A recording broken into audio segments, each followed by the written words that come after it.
Hello all and welcome to TVM Academy. This is VARC 100, a free practice course for CAT verbal section. RC number 24 of the series. As usual, the link was shared on our Telegram group. It was also sent to your registered email IDs. You may sign up for this course on our portal, the link to which is provided in the description of this video. Let's begin. RC number 24. This was a tough passage, but an interesting read. So in the first paragraph, author tells you that those who propose that political philosophy should be based on social welfare rather than individual rights must take note of the fact that the social contract theory is a better alternative and it is reviving.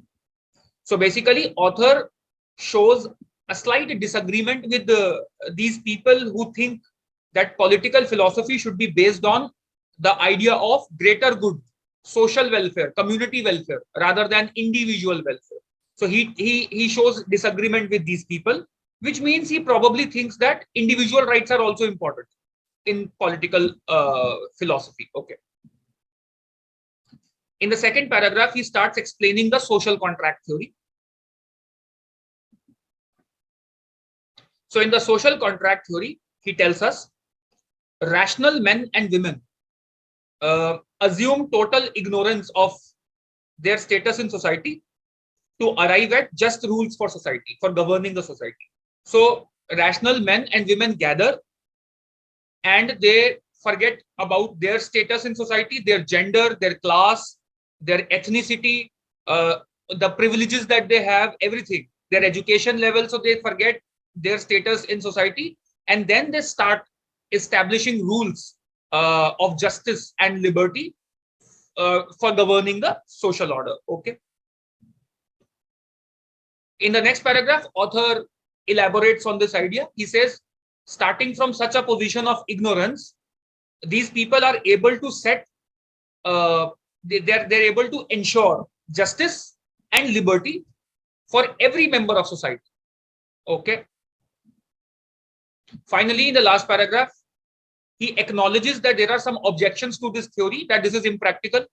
Real men might not truly forget about their status in society. This is this is impractical, but he says that it is at least a good conceptual model or theoretical model to start framing rules of liberty and justice for governing the society, because this conceptual model at least provides for fairness for everybody. So individual rights are also taken care of, liberty is also taken care of. So it's a good conceptual model. Social contract model is actually at least a good conceptual model. That this is what the author says. A nice passage. Okay. The author most likely wrote this passage primarily to do what? What is the primary purpose of the passage? Option A, to outline and defend a contractarian view of justice. Contractarian view means the social contract theory. Okay, the social contract theory. So is the author outlining this theory? Outlining it? Okay, yes, he is. In second and third paragraphs, author is clearly defining the social contract theory for you. How does the social contract theory propose fairness, liberty, justice, right? So he explains, he outlines the social contract theory. This is correct. Does he defend this theory? In the last paragraph, yes, he does. He says, though there are objections to this theory, these arguments are ultimately lacking in interest. So the objections are not really interesting, right? And he also says that it is a satisfactory model. Social contract model is at least a satisfactory model because it is based on the principles of fairness, at least. It corresponds to fairness. So yes, he defends the social contract theory as well. Option A could be the correct answer. Option B, to propose an alternative to radical solutions to social problems. Now, please note, a tempting choice. But is the author proposing social contract theory? No. Social contract theory already exists. In fact, it is reviving. It is reviving The social contract theory is reviving, first paragraph. So he is not proposing the theory. He is merely explaining the theory. So this word propose is incorrect. He's not personally ideating the theory, giving you the idea of the theory. No.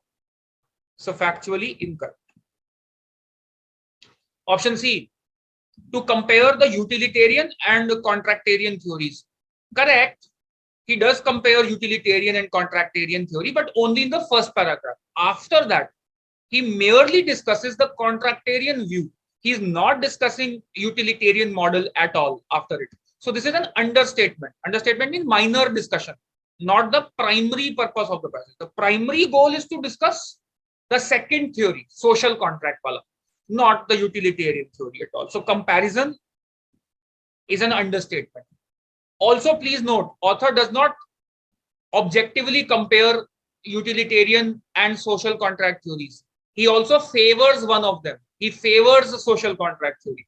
So to say that the primary purpose is to compare X and Y, no, to defend Y, to support Y, rather than merely to compare X and Y, right? So this is important for you to understand. This is not an objective passage. This is not an objective passage.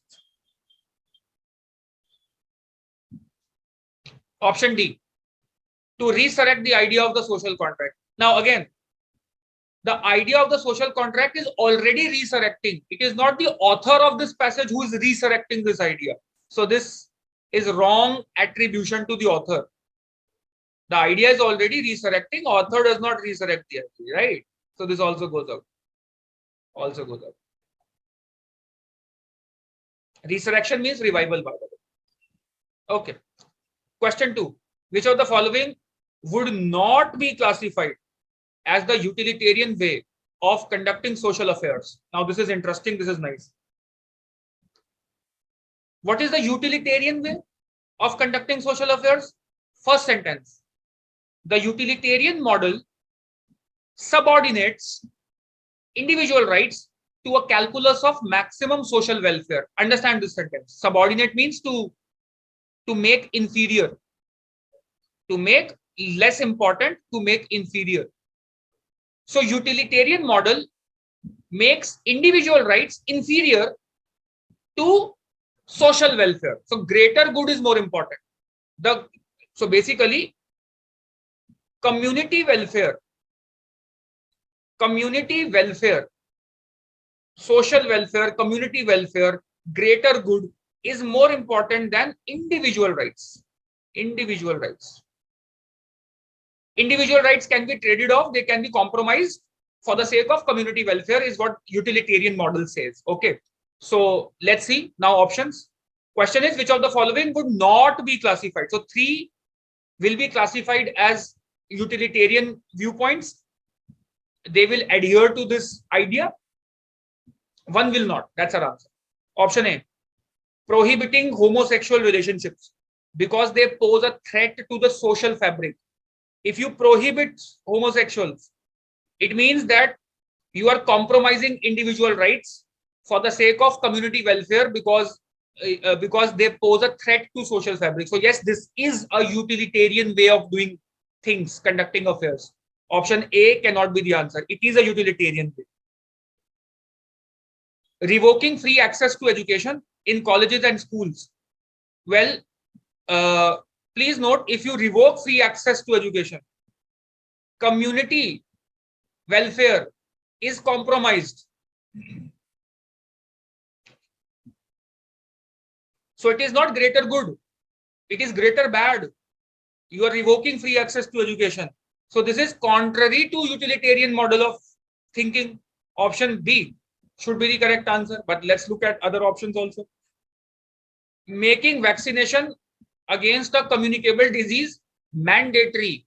Now please note, if you make vaccination mandatory because it's a communicable disease, so you are focusing on community welfare, but you are suppressing individual rights. So if government tells me that you have to get vaccination, my individual right, my choice is compromised, but for the greater good because it's a communicable disease. So yes, it is also a utilitarian model of thinking. Again, option C is not the answer. implementing a progressive taxation system. What's a progressive taxation system? Please understand. This is a tempting choice. You'll have to think a bit here. A progressive taxation system means uh, different tax slabs for different income brackets, basically. So if I earn a particular amount of money, I have to pay 5% of my tax, 5% of my money as tax. If I earn more than that, then 10%. If I fall in the higher income slab, then 20%. The kind of tax system that we have in India. Now, is it a utilitarian model of thinking? Does it focus on community welfare rather than individual rights? Yes. How are individual rights compromised here? Yeah, if I'm earning more, I'm also paying more. So my individual rights are compromised to some extent at least. And is it for the sake of community welfare? Yes, because this money then goes to subsidies, etc. So progressive taxation system that way is also a pseudo utilitarian model at least. So option D cannot be the answer either. Correct answer is option B, which is against the utilitarian model of thinking. I hope you understood the options as well. Nice question. Which of the following is an assumption of the contractarian model as presented by the author? Okay. Social contract theory has an assumption. What is that assumption? In the second paragraph, author tells you that rational men and women gather for the purpose of explaining the concept of justice.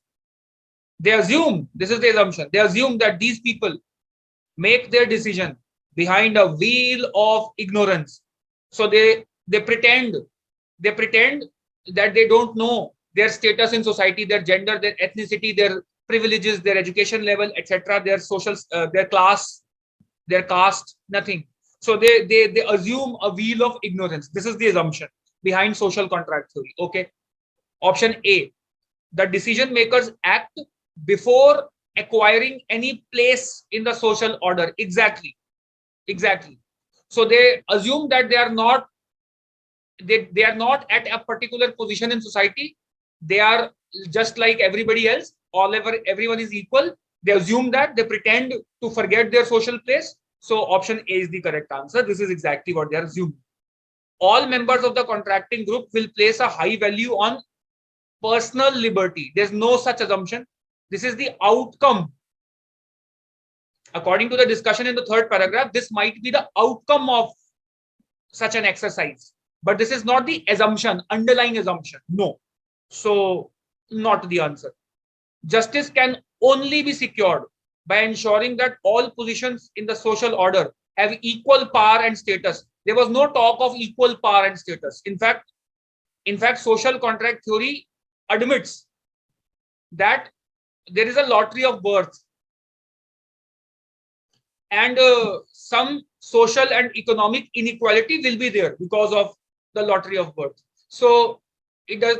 So equal power and status nahi, equal opportunity is what social contract theory provides. Equal opportunity, and not equal power and status to everybody. Equal opportunity, right? So if you are not born in a well-to-do family, you still have access to high offices through your merit, etc.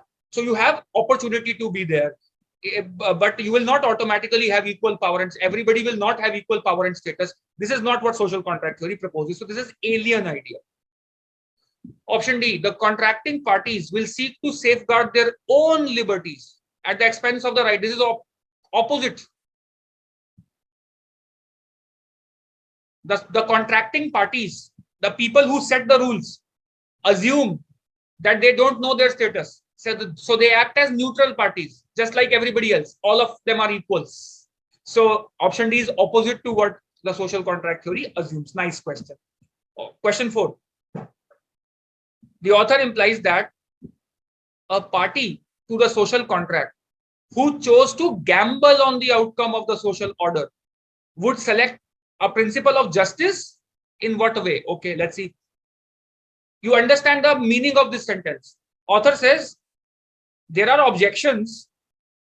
It can be, and it has been argued against the social contract theory, that the blind choosers might well choose to gamble on the outcome of the social order, which means they might choose the principles of justice that benefit them for their personal advantage. So they can gamble on the outcome. Okay.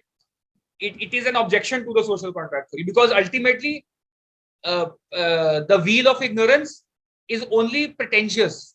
It is just an assumption. No, you are only assuming, it's hypothetical that I don't know my place in society. Now let us try to set the principles of justice. So here, there's an objection that they might gamble on the outcome, which means they might choose principles of justice which benefit them more than others. Okay. Option A, allowing an unequal access to liberty and other social goods. Yes, this could be the answer. They might choose principles of justice that might allow unequal access to other social goods. Okay. Option B, their principle of justice will be based on the greatest possible equalization of both personal freedom and material circumstances. Again, this is not the gamble then. Gamble means that they will manipulate. They might manipulate, and they might choose not to go by the rules of ignorance, right? So option A should be the correct answer. Option C, they will choose the principle of justice that explicitly denied inherent inequalities among the members of society. No. In fact, it is mentioned that inequalities will exist, as we read earlier also. Inequalities will exist, but equal opportunity will also exist. So they explicitly deny inequalities? No, they accept inequalities, but they also provide for equal opportunity to eliminate or to get rid of these inequalities. Okay.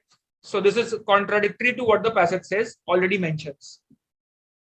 They will choose the principle of justice that valued the benefit of society in the aggregate over the freedom of the individual. Not really. The benefit of society is an alien idea. We don't know whether they will choose a principle of justice that will benefit the society. Rather, it will benefit them. So gambling on the principle, manipulating the principles of justice would only mean that you are choosing principles of justice that will benefit you more than the others. That is what gambling should mean in this context of discussion like this, right? Okay. Last question.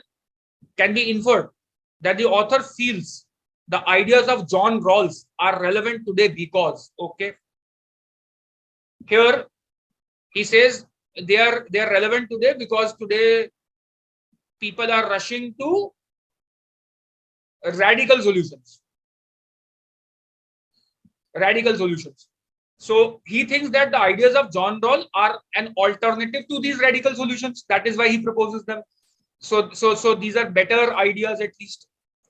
Option A, they present, in contrast to utilitarianism, an ethically based concept of justice. There's no talk of ethic in the passage, that they are more ethical, utilitarian is less ethical, etc. In fact, this is more practical, if at all. And utilitarianism is a more ethical way, if you come to think of it, because greater good theory. So it is more ethical in nature. However, it is not practical in nature. Okay? Option B, they outline a view of justice which results in the maximum possible liberty for all. Now, it could be the answer. It could be the answer. Because author says that John Rawls' theory do result in here maximum possible justice and liberty for even the meanest member of society, which means for everybody. The most humble member of society will also have liberty and justice. So yes, John Rawls' theory or the social contract theory, according to the author, it is preferable because it outlines a view of justice which results in the maximum possible liberty for all, for everybody. Option B could be the answer. They are relevant today because utilitarian ideas have led to social philosophies with which the author disagrees. Yes, author disagrees with these ideas, but this is not the reason he thinks that social contract theory should be used. Just because I disagree, social contract theory should be used.